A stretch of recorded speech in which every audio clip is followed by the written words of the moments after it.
नमस्कार और स्वागत है इस खास पेशकश में। आज हम एक ऐसी दुनिया में उतर रहे हैं जो हजारों साल पुरानी है, रहस्यमयी और सच कहूं तो बेहद उन्नत हड़प्पा सभ्यता। हाँ, जिसे सिंधु घाटी सभ्यता भी कहते हैं। बिल्कुल। और ये कहानी शुरू होती है एक छोटी सी लेकिन बहुत ही आकर्षक चीज से, हड़प्पाई मोहर। अच्छा। हाँ, सेल खड़ी जैसे नरम पत्थर से बनी, उन पर जानवरों की गजब की आकृतियां हैं और एक ऐसी लिखावट उकेरी है जिसे आज तक कोई पढ़ नहीं पाया है। सच में? हाँ। आज तक नहीं? नहीं। ये मोहरें एक तरह से इस पूरी सभ्यता का प्रतीक है, मतलब संगठित, कलात्मक, पर काफी हद तक खामोश। बिल्कुल, और शायद ये खामोशी हमें खींचती है। हम जो भी जानते हैं वो इन्हीं टूटी फूटी चीजों, दबे हुए शहरों से जोड़कर अंदाजा ही लगाते हैं। और ये अंदाजे देखिए समय के साथ बदलते भी रहते हैं। हाँ बिल्कुल। तो चलिए शुरू करते हैं इस सभ्यता के फैलाव और समय से।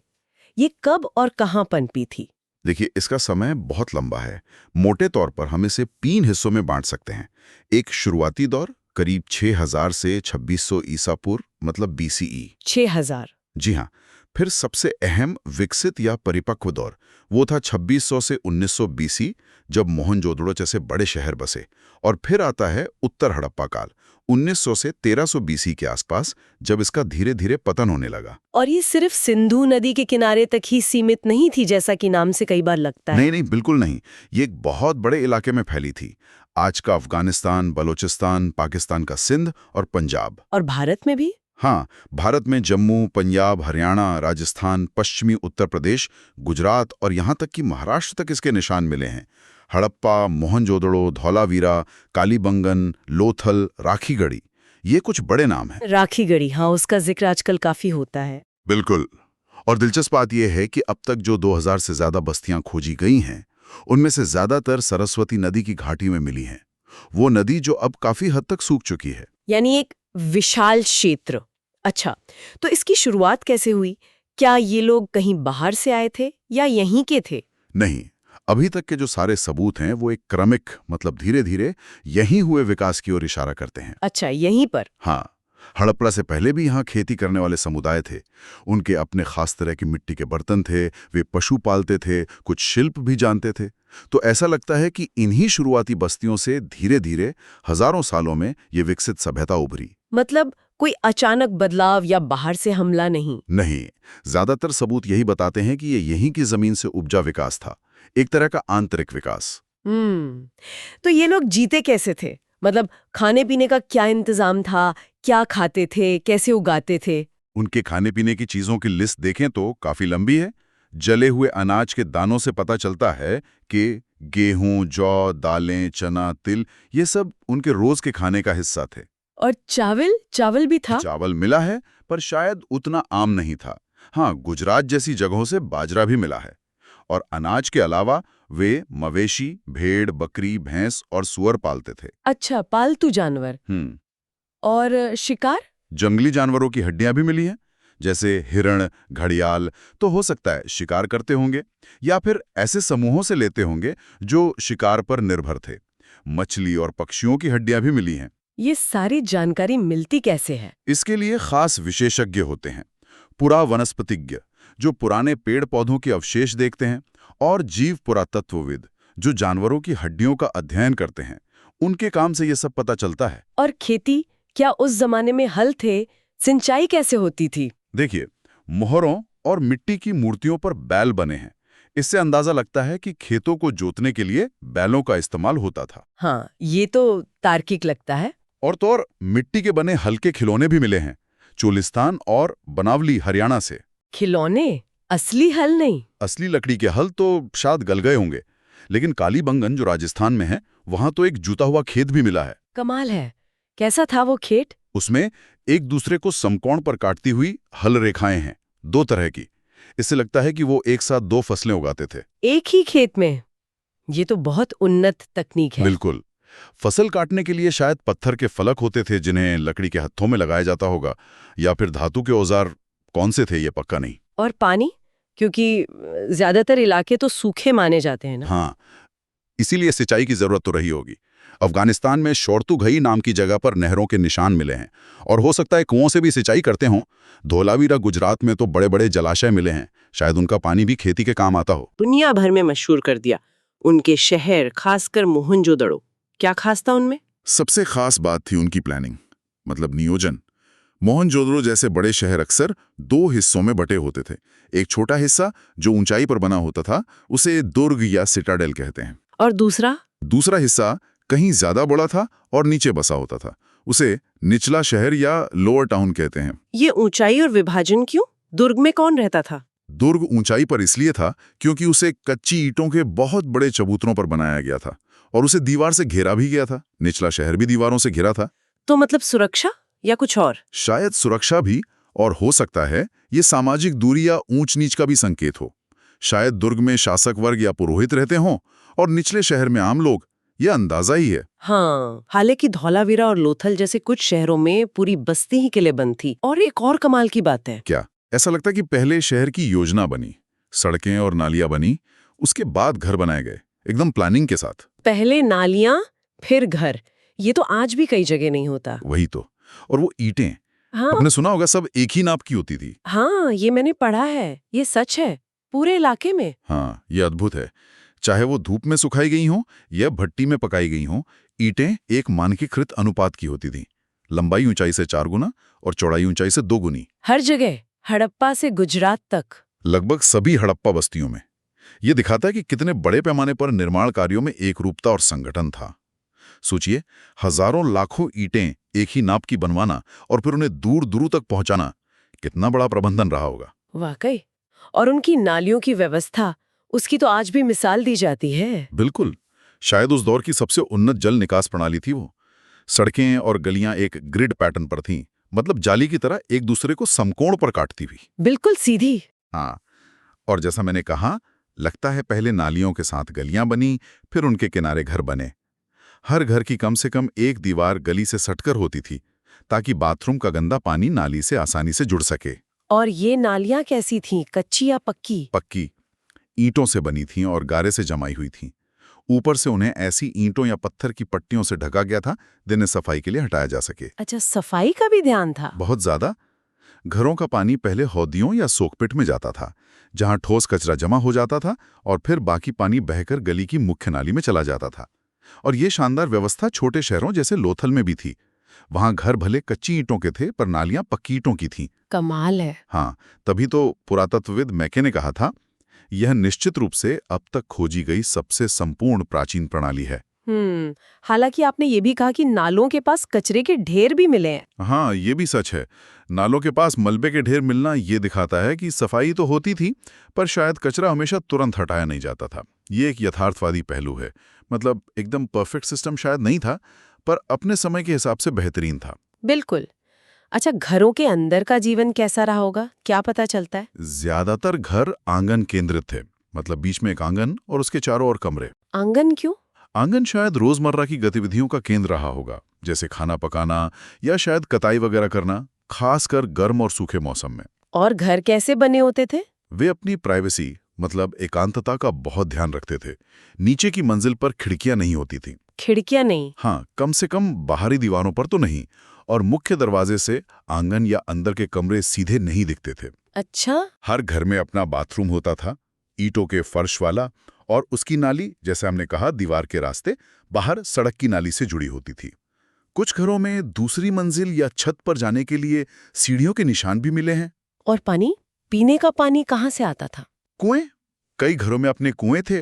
मोहनजोदड़ो में अनुमान लगाया गया है कि करीब 700 कुएं रहे होंगे। 700 कुएं? हाँ, और कई कुएं तो ऐसे कमरों में बने थे जहां बाहर गली से भी पहुंचा जा सके। शायद राहगीरों के लिए पानी पीने का इंतजाम रहा हो। ये तो बहुत सोचा समझा इंतजाम लगता है। अच्छा, ये तो हुई निचले शहर की बात। दुर्ग वाले हिस्से में क्या खास था? वहां कुछ बड़ी और खास इमारतें मिली हैं जिनका शायद सार्वजनिक इस्तेमाल होता होगा, मतलब पब्लिक यूज। जैसे? एक तो विशाल इमारत के अवशेष हैं जिसे माल गोदाम या ग्रैनरी कहा जाता है। उसका निचला हिस्सा ईंटों का बचा है, ऊपरी हिस्सा शायद लकड़ी का रहा होगा जो समय के साथ नष्ट हो गया। और दूसरा? वो स्नानागार। हाँ। दूसरा है मशहूर विशाल स्नानागार या ग्रेट बाथ। ये वाकई में बहुत प्रभावशाली संरचना है। एक बड़ा आयताकार हौज है जो एक आंगन के बीच में है। कितना बड़ा होगा? काफी बड़ा। उसके चारों तरफ गलियारा है और हौज में उतरने के लिए उत्तर और दक्षिण में सीढ़ियां बनी हैं। और पानी कैसे रुकता था उसमें? उसके किनारों पर ईंटों को जमा कर और जिप्सम के गारे का इस्तेमाल करके उसे वाटर टाइट मतलब जलबद्ध किया गया था। इसके 3 तरफ कमरे बने हैं और एक कमरे में एक बड़ा कुआं भी है, शायद हौज को भरने के लिए। पानी निकालने के लिए एक बड़ा नाला भी था। इसका इस्तेमाल किस लिए होता होगा? आम लोगों के नहाने के लिए? शायद नहीं। इसकी बनावट, इसका दुर्ग में होना, ये सब इशारा करता है कि ये शायद किसी खास धार्मिक स्नान या अनुष्ठान के लिए इस्तेमाल होता होगा। इसके पास ही एक और छोटी संरचना मिली है जिसमें 8 छोटे स्नानागार हैं, वो भी एक गलियारे के दोनों ओर। दिलचस्प है। तो ये नियोजित शहर, इतनी बड़ी इमारतें, मानकीकृत ईंटें, क्या इनसे समाज में ऊंच नीच या भिन्नता का भी पता चलता है? ये एक अच्छा सवाल है। पुरातत्वविद इसे समझने के लिए मुख्य रूप से 2 चीजें देखते हैं। एक तो कब्रें मतलब शवाधान, और दूसरी रोजमर्रा के इस्तेमाल की वस्तुएं। तो कब्रों से क्या पता चलता है? हड़प्पा में मृतकों को आमतौर पर गड्ढों में दफनाया जाता था। कुछ कब्रों की बनावट थोड़ी अलग है, जैसे किसी में गड्ढे के अंदर ईंटों की चिनाई की गई है। हो सकता है ये सामाजिक भिन्नता दिखाता हो, पर पक्का कहना मुश्किल है। क्या कब्रों में सामान भी रखते थे? हाँ, कुछ कब्रों में मिट्टी के बर्तन और आभूषण मिले हैं, पुरुषों और महिलाओं दोनों की कब्रों में। शायद उनकी मान्यता रही हो कि मरने के बाद भी इन चीजों का इस्तेमाल होता है। जैसे मिस्र में होता था, पिरामिडों में? नहीं, वैसा बिल्कुल नहीं। मिस्र के पिरामिडों की तरह कोई बहुत कीमती चीजें, सोना, चांदी या बेशकीमती खजाना यहाँ कब्रों में नहीं मिला है। 1980 के दशक में हड़प्पा के कब्रिस्तान में एक खुदाई हुई थी। उसमें एक पुरुष की खोपड़ी के पास शंख के 3 छल्ले, जैस्पर के मनके और सैकड़ों छोटे छोटे मनकों से बना एक आभूषण मिला था। कहीं कहीं तांबे के आईने भी मिले। लेकिन कुल मिलाकर ऐसा लगता है कि हड़प्पावासी मृतकों के साथ बहुत ज्यादा बहुमूल्य वस्तुएं दफनाने में विश्वास नहीं रखते थे। और दूसरी चीज आपने कही, रोजमर्रा की वस्तुएं, उनसे कैसे पता चलता है? पुरातत्वविद कोशिश करते हैं चीजों को उपयोगी और विलासिता की वस्तुओं में बांटने की। उपयोगी मतलब? उपयोगी चीजें वो जो रोजमर्रा के काम आती हैं, आम पदार्थों से बनी होती हैं, जैसे पत्थर या मिट्टी, और आमतौर पर सब जगह मिलती हैं, जैसे अनाज पीसने की चक्कियां, मिट्टी के बर्तन, सुइयां, झांबा वगैरह। और विलासिता की वस्तुएं? विलासिता की वस्तुएं वो मानी जाती हैं जो दुर्लभ हों या महंगी हों, या ऐसी चीजों से बनी हो जो आसानी से मिलती ना हो, या जिन्हें बनाने की तकनीक बहुत मुश्किल हो, जैसे फायोन्स के छोटे बर्तन। फायोन्स, ये क्या होता है? फायोन्स एक तरह का कृत्रिम पदार्थ है। इसे घिसी हुई रेत या बालू में रंग और एक चिपचिपा पदार्थ मिलाकर फिर उसे पकाकर बनाया जाता था। इसे बनाना मुश्किल था, इसलिए इससे बनी चीजें कीमती मानी जाती होंगी। अच्छा, जैसे क्या बनता था इससे? इसके छोटे छोटे बर्तन मिले हैं, शायद उनमें इत्र या कोई और कीमती लेप रखा जाता होगा। ये महंगी चीजें ज्यादातर मोहनजोदड़ो और हड़प्पा जैसे बड़े शहरों में ही मिली हैं। कालीबंगन जैसी छोटी बस्तियों में लगभग नहीं मिली। सोना भी विलासिता में आएगा? हाँ, सोना भी दुर्लभ और कीमती था, और वो ज्यादातर संचयों में मिला है। संचय मतलब? होर्ड्स। हाँ। मतलब लोगों ने जानबूझकर किसी बर्तन या घड़े में कीमती चीजें जैसे गहने या धातु छुपाकर रखी होंगी, शायद बाद में इस्तेमाल करने के लिए। लेकिन ये उपयोगी और विलास का बंटवारा हमेशा आसान होता है क्या? नहीं, बिल्कुल नहीं। ये जटिल हो सकता है। जैसे मान लीजिए फायोन्स से बनी तकली मिलती है जिससे सूत काटते हैं। अब तकली तो उपयोगी चीज है, लेकिन वो बनी है फायोन्स जैसी कीमती चीज से, तो उसे उपयोगी माने या विलास की? ये मुश्किल सवाल है। हाँ, ये बात तो है। चलिए अब उनके हुनर की बात करते हैं, मतलब शिल्प उत्पादन की। इसमें चन्हूदड़ों का नाम बहुत आता है। हाँ, चन्हूदड़ो एक दिलचस्प जगह है।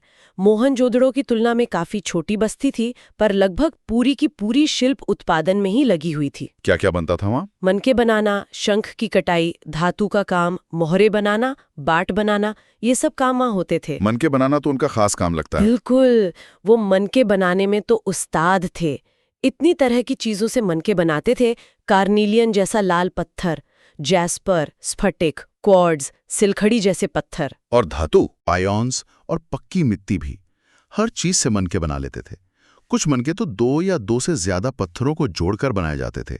कुछ पर सोने का टोप भी लगा होता था। और आकार सब गोल होते थे? नहीं, बहुत तरह के आकार थे। चक्राकार, बेलनाकार, गोलाकार, ढोलाकार, खंडित, और उन पर डिजाइन भी होते थे, जैसे खुदाई करके या चित्र बनाकर। इनकी तकनीक कितनी उन्नत रही होगी। बहुत। सेल खड़ी जैसा पत्थर तो नरम होता है, उस पर काम करना आसान था, बल्कि उसके पाउडर को लेप की तरह बनाकर सांचे में ढालकर भी मनके बना लेते थे, जिससे अलग अलग आकार बनाना मुमकिन था। और जो सख्त पत्थर थे जैसे कार्निलियन, हाँ, वो मुश्किल था। कार्निलियन का जो सुंदर लाल रंग होता है, वो दरअसल पीले रंग के कच्चे माल को अलग अलग स्टेज पर आग में पकाकर लाया जाता था। अच्छा, फिर पत्थर के बड़े टुकड़ों को पहले छोटे अपरिष्कृत आकार में तोड़ा जाता था, फिर और बारीकी से शल्क निकालकर, मतलब फ्लैकिंग करके, उसे लगभग अंतिम रूप दिया जाता था। उसके बाद घिसाई, पॉलिश और सबसे मुश्किल काम उसमें छेद करना। छेद करना मुश्किल क्यों? क्योंकि पत्थर सख्त होते थे और छेद बहुत बारीक करने होते थे। इसके लिए खास तरह के ड्रिलिंग उपकरण इस्तेमाल होते थे, जिनके सबूत हमें चन्हुदड़ो, लोथल और हाल ही में धौलावीरा से भी मिले। और शंख का काम भी होता था? हाँ, शंख की चीजें बनाने के खास केंद्र थे नागेश्वर और बालाकोट। ये दोनों बस्तियां समुद्र तट के पास थीं, जहां शंख आसानी से मिल जाते थे। वहां क्या बनता था? चूड़ियां, करचियां और पच्छीकारी का सामान। ये चीजें वहां बनकर फिर दूसरी बस्तियों तक भेजी जाती थीं। ऐसा भी हो सकता है कि चन्हुदड़ो और लोथल जैसे केंद्रों से तैयार माल, जैसे मनके, बड़े शहरी केंद्रों जैसे मोहनजोदड़ो और हड़प्पा तक लाए जाते हों।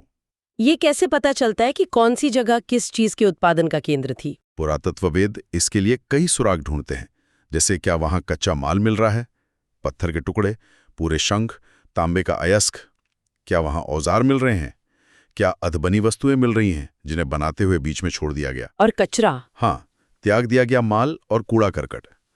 कूड़ा करकट तो सबसे अच्छा संकेतक होता है। जैसे कहीं शंख या पत्थर के टुकड़े बहुत ज्यादा मिले तो मतलब वहां वो काम होता था। अच्छा, दिलचस्प बात यह है कि ये चीजें बनाने में जो बड़े बेकार टुकड़े बचते थे, उनसे वो और छोटी चीजें बना लेते थे, लेकिन जो बिल्कुल छोटे टुकड़े बचते थे वो काम करने की जगह पर ही छोड़ दिए जाते थे। और ऐसा कचरा में मोहनजोदड़ो और हड़प्पा जैसे बड़े शहरों में भी मिला है, यानी वहां भी शिल्प उत्पादन होता था। तो इतना सब बनाने के लिए कच्चा माल कहाँ से आता था? मिट्टी तो चलो स्थानीय रूप से मिल जाती होगी, पर पत्थर, धातु, शंख, ये सब जलोढ़ मैदानों में तो नहीं मिलते। सही कहा। इसके लिए उन्होंने पूरी रणनीति बना रखी थी।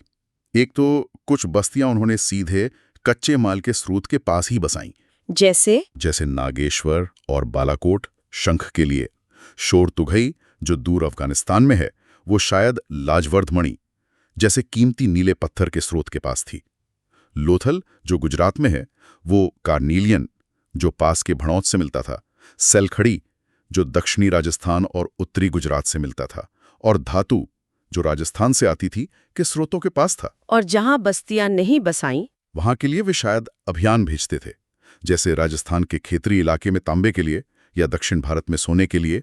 इन अभियानों का मकसद होता था वहां के स्थानीय समुदायों से संपर्क स्थापित करना। क्या इसका कोई सबूत है? हाँ, इन भारी इलाकों में कभी कभी हड़प्पाई पुरावस्तुएं मिलती हैं जो संपर्क का संकेत देती हैं। खेतड़ी इलाके में एक संस्कृति मिली है जिसे गणेश्वर जोधपुरा संस्कृति कहते हैं। उनके पास तांबे की चीजों का भंडार था और उनके मिट्टी के बर्तन भी अलग थे। हो सकता है ये लोग हड़प्पा वालों को तांबा भेजते रहे हों। और क्या वे और भी दूर से माल मंगाते थे, जैसे समुद्र पार से? ऐसा लगता है। तांबा शायद ओमान से भी आता था, जो अरब प्रायद्वीप के दक्षिण पूर्व कोने पर है। ओमान से? ये कैसे पता चला? रासायनिक विश्लेषण से। ओमानी तांबे और हड़प्पा की तांबे की चीजों में निकिल धातु के अंश मिले हैं जो एक जैसे हैं। ये एक साझा स्रोत की ओर इशारा करता है। और कोई सबूत? हाँ, ओमान की जगहों पर एक खास किस्म का बड़ा हड़प्पाई मर्तबान मिला है। उस पर काली मिट्टी की मोटी परत चढ़ी है, शायद अंदर रखी चीज को रिसने से बचाने के लिए। ये मिलना दिखाता है कि शायद हड़प्पा से कोई चीज उस मर्तबान में भरकर ओमान भेजी जाती थी और बदले में वहां से तांबा आता था। ये एक तरह का विनिमय था। बहुत दिलचस्प। और मेसोपोटामिया के साथ भी तो व्यापार के सबूत हैं। बिल्कुल। मेसोपोटामिया, आज का इराक, के तीसरी सहस्त्राब्दी ईसा पूर्व के लेखों में जिक्र आता है दिलमुन जो शायद आज का बहरीन था, मगान जो शायद ओमान था, और मेलूहा से आने वाले सामान का। और मेलूहा हड़प्पा क्षेत्र था। ज्यादातर विद्वान यही मानते हैं कि मेलूहा हड़प्पाई क्षेत्र के लिए ही इस्तेमाल होता था। लेख बताते हैं कि मेलूहा से कार्निलियन, लाजवर्धमणि, तांबा, सोना और कई तरह की लकड़ियां आती थीं। वाह! एक मेसोपोटामियाई मिथक में तो मेलूहा के एक हाजा पक्षी का जिक्र है जिसकी आवाज राजमहल में सुनाई दे। कुछ लोग मानते हैं कि हाजा पक्षी मोर रहा होगा। मोर? अच्छा, तो ये व्यापार कैसे होता था, जमीन के रास्ते या समुद्र से? लंबी दूरी का व्यापार शायद समुद्री मार्ग से होता था। मेसोपोटामियाई लेख मेलुहा को नाविकों का देश भी कहते हैं, और हमें हड़प्पा की मोहरों पर जहाजों और नावों के चित्र भी मिले हैं। और मेसोपोटामिया में हड़प्पा की चीजें मिली है? हाँ, हड़प्पाई मोहरें, बाट, पासे, मनके मेसोपोटामिया में मिले। उधर की एक बिलनाकार मोहर पर तो कूबड़ वाले बैल का चित्र है, जो सिंधु क्षेत्र का खास प्रतीक है। बहरीन में मिली गोल फारस की खाड़ी टाइप की मोहर पर भी हड़प्पाई चित्र हैं। और दिलमुन, बहरीन में जो बाट इस्तेमाल होते थे वो हड़प्पाई मानक का पालन करते थे। तो इस लंबे व्यापार में मोहरें, लिपि और बाट बहुत महत्वपूर्ण रहे होंगे। बिल्कुल, मोहरें और मुद्रांकन मतलब मोहर की छाप लंबी दूरी के व्यापार को आसान बनाते थे। सोचिए, सामान का एक थैला है, उसे रस्सी से बांधा, गांठ पे गीली मिट्टी लगाई और उस पर अपनी मुहर दबा दी। अच्छा, सील करने के लिए? हाँ, जब वो थैला अपनी मंजिल पे पहुंचेगा, अगर मिट्टी की छाप यानी मुद्रांकन टूटा हुआ नहीं है, तो इसका मतलब है कि रास्ते में सामान के साथ कोई छेड़छाड़ नहीं हुई, और इससे भेजने वाले की पहचान भी पता चल जाती थी। और लिपि, उसका क्या इस्तेमाल था? लिपि तो आज तक एक रहस्य बनी हुई है। मोहरों पर आमतौर पर एक छोटी सी पंक्ति लिखी होती है, जिसमें शायद मालिक का नाम और पदवी होती होगी। साथ में एक जानवर का चित्र होता है, जो शायद अनपढ़ लोगों के लिए कोई सांकेतिक अर्थ रखता हो। ये पढ़ी क्यों नहीं जा सकी अब तक? क्योंकि ज्यादातर अभिलेख बहुत छोटे हैं। सबसे लंबा जो मिला है, उसमें भी करीब 26 चिन्ह ही हैं। और ये वर्णमालीय लिपि नहीं है, मतलब इसमें अ, ब, स जैसे अक्षर नहीं हैं, बल्कि चिन्ह हैं। करीब 375 से 400 अलग अलग चिन्ह पहचाने गए हैं। इतने सारे? हाँ, और ये दाएं से बाएं लिखी जाती थी, जैसे उर्दू या अरबी। ये कैसे पता चला? कुछ मोहरों पर ऐसा लगता है कि लिखने वाले ने दाईं और ज्यादा जगह छोड़ी और बाईं और पहुंचते पहुंचते जगह कम पड़ गई, तो अक्षर सिकुड़ गए। अच्छा, ये लिखावट और कहाँ-कहाँ मिली है? मोहरों के अलावा तांबे के औजारों पर, मर्तबानों के ढक्कनों पर, तांबे और मिट्टी की छोटी पट्टिकाओं पर, आभूषणों पर, हड्डियों की छड़ों पर और एक साइन बोर्ड जैसी चीज पर भी मिली है। हो सकता है लकड़ी या कपड़े जैसी चीजों पर भी लिखते हों, जो अब नष्ट हो गई हैं। तो क्या सब लोग पढ़ना लिखना जानते थे? ये कहना मुश्किल है। साक्षरता कितनी फैली हुई थी, यह हमें पता नहीं। और बाट, वजन करने वाला? हाँ, बांट। व्यापार को नियंत्रित करने के लिए बांटों की एक बहुत ही सटीक प्रणाली थी। ये बाट आमतौर पर चर्ट नाम के पत्थर से बने होते थे, घनाकार होते थे और उन पर कोई निशान नहीं होता था। और वजन कैसे तय होता था?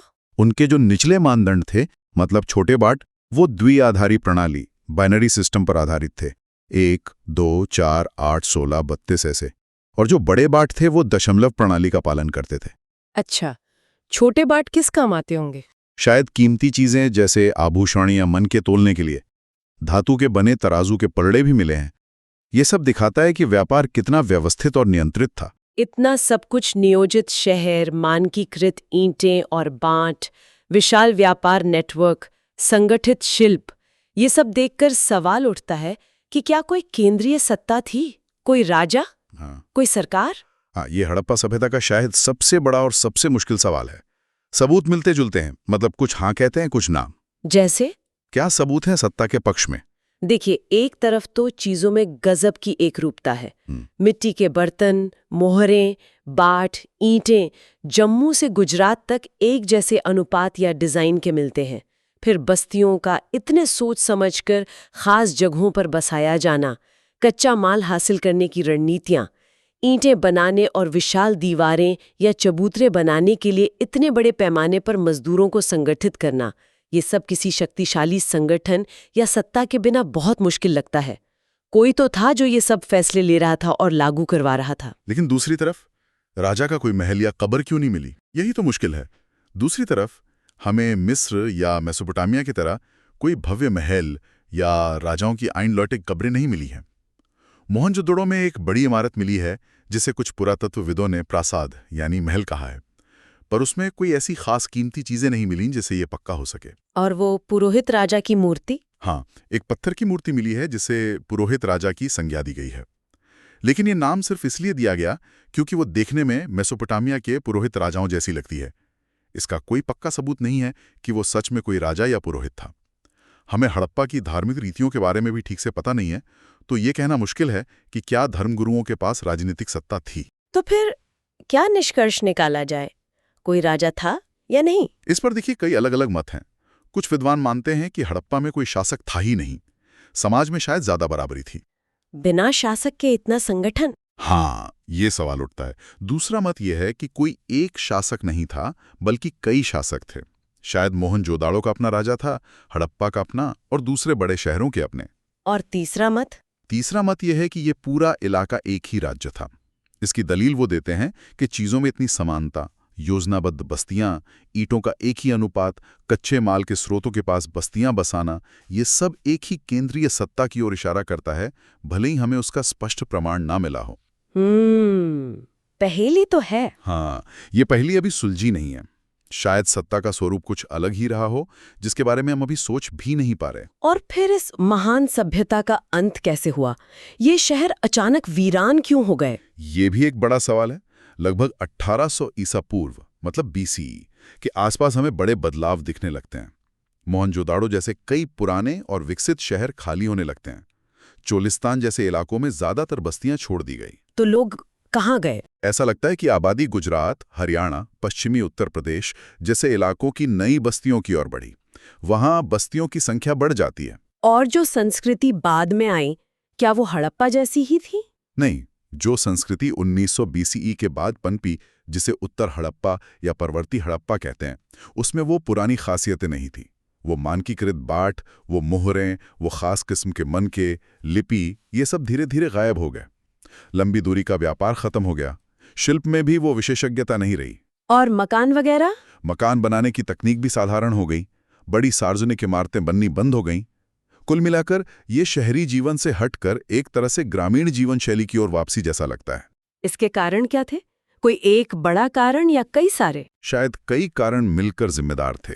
जैसे जलवायु परिवर्तन, शायद मौसम ज्यादा सूखा हो गया हो, जंगलों की बहुत ज्यादा कटाई, भयंकर बाढ़ का आना, नदियों का सूख जाना या अपना रास्ता बदल लेना। खासकर सरस्वती नदी के बारे में ये कहा जाता है। या फिर जमीन का जरूरत से ज्यादा इस्तेमाल, जिससे उसकी उपजाऊ शक्ति खत्म हो गई हो। तो क्या इनमें से कोई एक कारण सब जगह लागू होता है? शायद नहीं। इनमें से कोई कारण किसी एक इलाके के पतन के लिए जिम्मेदार हो सकता है, पर शायद कोई एक कारण पूरी सभ्यता के पतन की व्याख्या नहीं करता। ज्यादा संभावना इस बात की है कि वो जो एकीकरण करने वाला तत्व था, शायद वो जो हड़प्पाई राज्य था, अगर वो था तो वो किसी वजह से बिखर गया।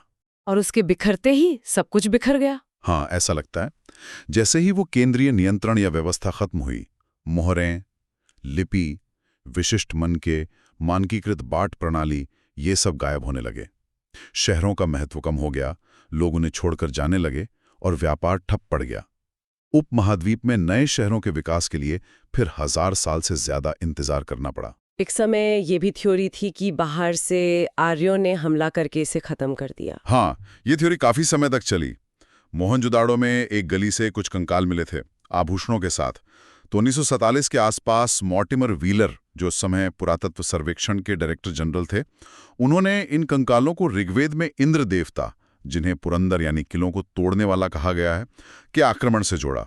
अच्छा, ऋग्वेद से? हाँ, उन्होंने कहा कि शायद आर्यों ने हमला करके हड़प्पा सभ्यता को नष्ट कर दिया। हालांकि उन्होंने दूसरे कारण भी माने, पर विनाश पर जोर दिया। लेकिन क्या ये थ्योरी अभी भी मानी जाती है? नहीं। 1960 के दशक में जॉर्ज डेल्स जैसे पुरातत्वविदों ने इसे चुनौती दी। उन्होंने दिखाया कि वो सारे कंकाल किसी एक समय के नरसंहार के नहीं थे। शहर में किसी बड़ी लड़ाई, आगजनी या आखिरी दम तक किले की रक्षा करने जैसे कोई सबूत नहीं मिले। वो बस कुछ बिखरे हुए कंकाल थे, जिन्हें शायद ठीक से दफनाया भी नहीं गया था। और हाल ही में राखीगढ़ी से जो डीएनए वाला शोध हुआ है, उसका क्या कहना है? हाँ, वो बहुत महत्वपूर्ण है। राखीगढ़ी, जो हरियाणा के हिसार जिले में है, शायद सबसे बड़ा हड़प्पाई शहर था। वहां मिले कंकालों के अवशेषों से डीएनए निकाला गया। किसने किया ये शोध? ये डेक्कन कॉलेज, सीसीएमबी हैदराबाद और हार्वर्ड यूनिवर्सिटी का मिलाजुला अध्ययन था, और इसके नतीजे बहुत दिलचस्प हैं। क्या पता चला उससे? उससे मुख्य रूप से ये पता चला कि हड़प्पा सभ्यता के लोग स्थानीय थे, मतलब इसी जमीन के मूल निवासी थे।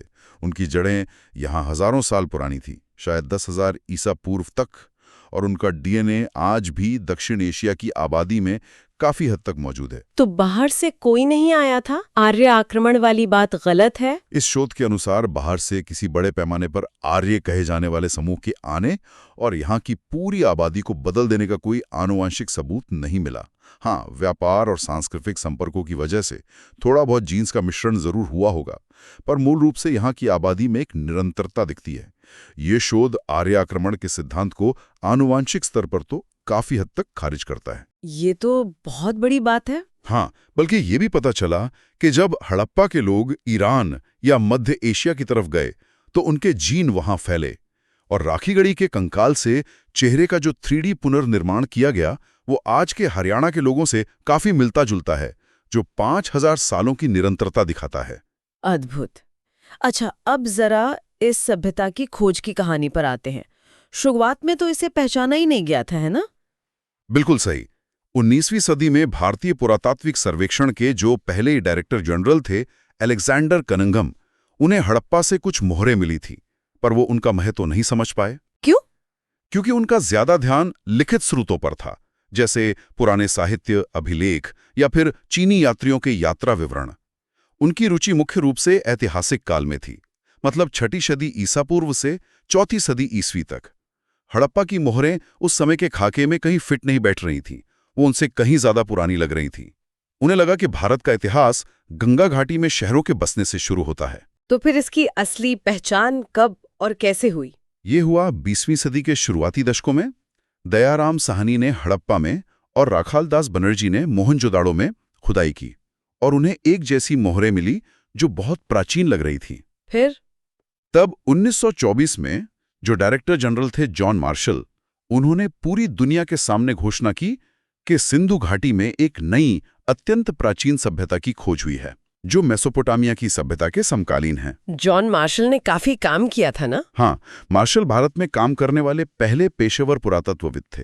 उन्हें यूनान और क्रीट में खुदाई का अनुभव था। वो रोजमर्रा की जिंदगी को जानने में ज्यादा रुचि रखते थे, लेकिन उनकी खुदाई की एक तकनीक में बड़ी खामी थी।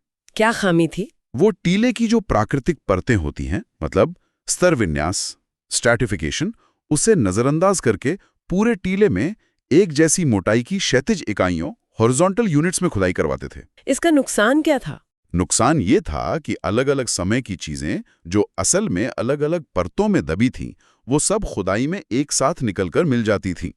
इससे किस परत से कौन सी चीज मिली, ये बहुमूल्य जानकारी हमेशा के लिए खो जाती थी। ओहो, तो इस गलती को किसने सुधारा? इसे सुधारा R.E.M. व्हीलर ने, जो 1944 में डायरेक्टर जनरल बने।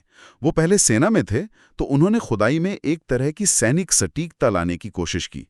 उन्होंने स्तर विन्यास के अनुसार खुदाई करने के महत्व को समझा। और भारत के विभाजन के बाद हड़प्पा और मोहनजोदड़ो जैसे कई प्रमुख स्थल पाकिस्तान में चले गए।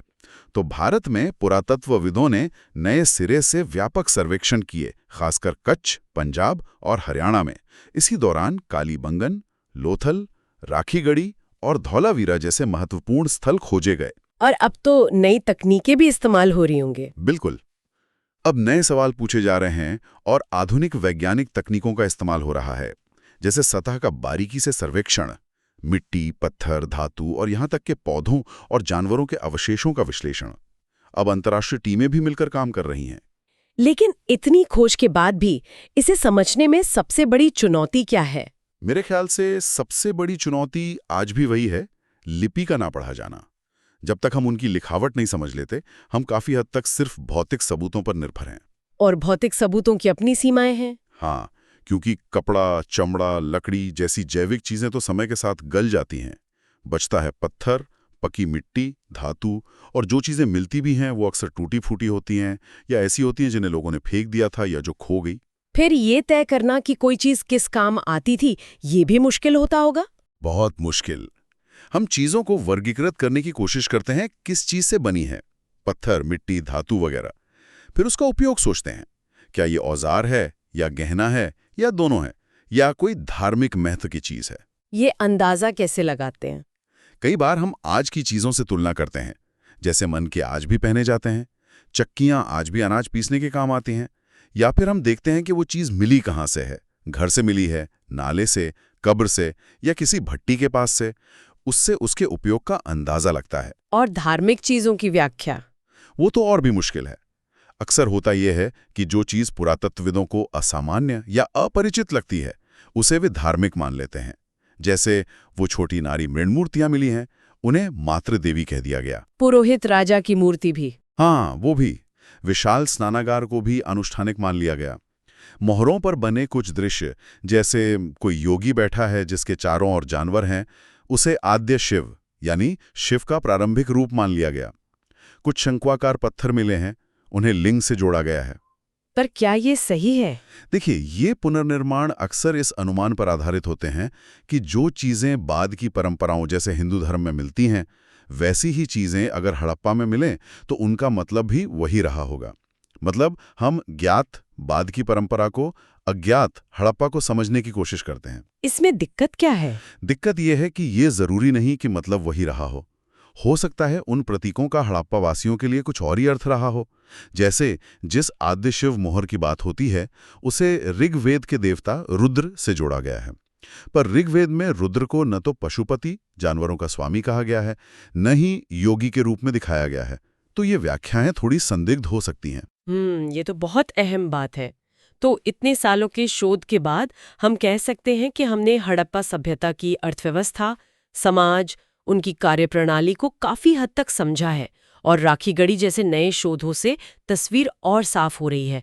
लेकिन सवाल अब भी बहुत सारे बाकी हैं। बिल्कुल। सबसे बड़ा सवाल तो यही कि अगर लिपि पढ़ी जाए तो हमें और क्या पता चलेगा। वे कौन सी भाषा बोलते थे? विशाल स्नानागार का असली मकसद क्या था? क्या वो वाकई धार्मिक था? समाज में कितने लोग पढ़ना लिखना जानते थे? और वो कब्रों में सामाजिक भेद कम क्यों दिखते हैं? क्या समाज वाकई ज्यादा समतावादी था? हाँ, ये भी एक सवाल है। और स्त्री पुरुष के काम कैसे बटे थे? क्या महिलाएं मिट्टी के बर्तन बनाती थीं या सिर्फ उन्हें रंगती थी? जो नारी मृण मूर्तियां मिली हैं, उनका असल में क्या उपयोग था? और वैदिक लोगों से उनका क्या रिश्ता था? क्या वो वही थे या अलग थे या मिले जुले थे?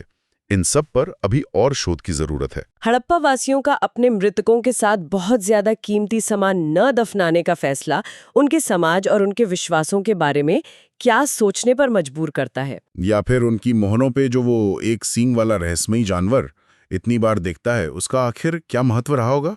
विचार करने के लिए बहुत कुछ है। अगली बार फिर मिलेंगे एक नई गहरी खोज के साथ। धन्यवाद। धन्यवाद।